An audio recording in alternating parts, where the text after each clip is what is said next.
રાધે રાધે. સમાજનું પેપર બહુ જ સરસ ગયું હશે. હવે વિજ્ઞાનનું પેપર એનાથી પણ સરસ જવા માટે બોર્ડે આપણને 3 દિવસની રજા આપી છે.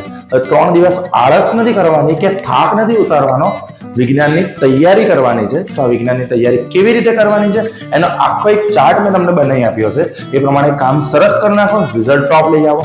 તો સૌથી પહેલા 15 તારીખ એટલે કે આજે શુક્રવારે તમારે બાયોલોજી પકડી લેવાનું. બાયોલોજીમાં 4 માર્કના 3 માર્કના સવાલ પહેલા પતાવો. સૌથી પહેલા 4 માર્કના, જેમ કે બધી સિસ્ટમ પતાવી દો. હાર્ટ છે, રેસ્પિરેટરી સિસ્ટમ છે, એ આખી આઈએમપી નો એક પીડીએફ હું તમને મોકલી આપું. ઇન્ટેક્સ અને એક્સરસાઇઝના સવાલ ખાસ કરજો. આ વખતે કોર્નર ક્વેશ્ચન પૂછવાના ચાન્સીસ તો છે. ટેક્સ્ટબુક રીડિંગ આજે રાત્રે ટેક્સ્ટબુકનું રીડિંગ સેશન રાખી જ દેજો, જેમાં ખાસ 13 ચેપ્ટર વાંચજો. અને સાથે ડાયાગ્રામ ચકાચક તૈયાર કરજો.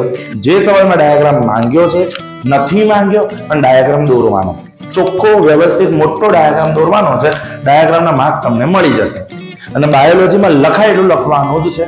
તો આજનો દિવસ બાયોલોજી પાછળ આપી દો કે 1 વાગ્યાથી બેસી જાઓ, 2 વાગ્યાથી બેસી જાઓ, તો 2 થી રાતના 10 સાડા 8 કલાકમાં 4 ચેપ્ટર થઈ જ જાય. પછી કાલે સવારે શનિવારે એટલે કે આપણી 16 તારીખ શનિવારે સવારે તમારે કેમેસ્ટ્રી લઈ લેવાનું છે. 4 વાગ્યા સુધી કેમેસ્ટ્રી બતાવો. એના જે પણ આઈએમપી સવાલ છે એ તો કરવાના જ છે, જેનું લિસ્ટ તમને આપી દઉં છું. સાથે સાથે એને એક્સપેરિમેન્ટ, કારણ કે આ વખતે એક એક્સપેરિમેન્ટ 100% પૂછાશે. સમીકરણો બધા જ ઇક્વેશન્સ લખી નાખો અને એનું એક લિસ્ટ રેડી રાખો જે અઘરા પડતા હોય તમને. અને ઇન્ટેક્સ અને એક્સરસાઇઝ કેમેસ્ટ્રીના કરજો, એમાંથી વધારે પૂછાય છે કે સોર્સ સબસ્ટન્સ આપણે કેમ કોપર વેસલમાં નથી ભરતા, એ રીતના ઇન્ટેક્સ ખાસ પૂછાય છે. પછી 4 વાગ્યા પછી સાંજે સરસ ફિઝિક્સ લઈ લો. ફિઝિક્સમાં પહેલા એવું તો सम्स જોઈ લો, ડાયાગ્રામ જોઈ લો, લેન્સ અને મિરરના ડાયાગ્રામ જોઈ લો, ફોર્મ્યુલા જોઈ લો, અને એના 4 માર્કર 3 માર્કર રેમ્બો ફોર્મેશન છે, ડિફેક્ટ્સ ઓફ હ્યુમન છે, એ બધું પતાવી દો. એટલે લગભગ તમારું આજે ને કાલે થઈને તમારા સબ્જેક્ટિવ બધા પતી જશે.